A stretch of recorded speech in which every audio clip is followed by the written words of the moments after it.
যাই হোক, এই খেলাতে আমার একটা আশা ছিল, তবে আমি 2,500 ভাবছিলাম বা 3,000 ভাবছিলাম, কিন্তু ওইভাবে 20,000 আসবে আমার কল্পনার বাইরে। আফসোস নাই, এর আগে আমি 4,000 টাকা খাওয়াই দিছি। 4,000 টাকা আমার ভুলের কারণে খাওয়াইছি।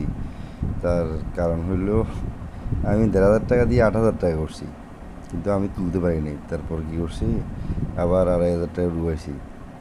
2,500 টাকা দিয়ে আর কিছুই করতে পারিনি, কিন্তু প্রথম 1,500 টাকা দিয়ে আমি 8,000 টাকা করছি। তাহলে আমার ভুলটা প্রথমেই ছিল, 8,000 টাকা আমি তুলি নেই। তাহলে 1,500 টাকা খরচ নষ্ট হয়ে গেছে, শেষগুলো খরচ হয়ে গেছে, আবার 2,500 টাকা ডুবেছি। তাহলে 4,000 টাকা হলো না।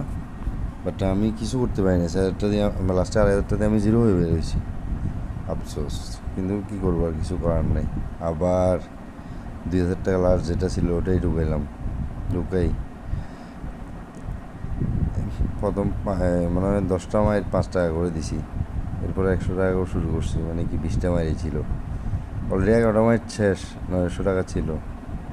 এরপর এই কপালে যাই ছিল, আল্লাহর হুকুম। এটাই, কি বলবো আর। 20,000 টাকা পাইছি, শুক্রিয়া আল্লাহর কাছে।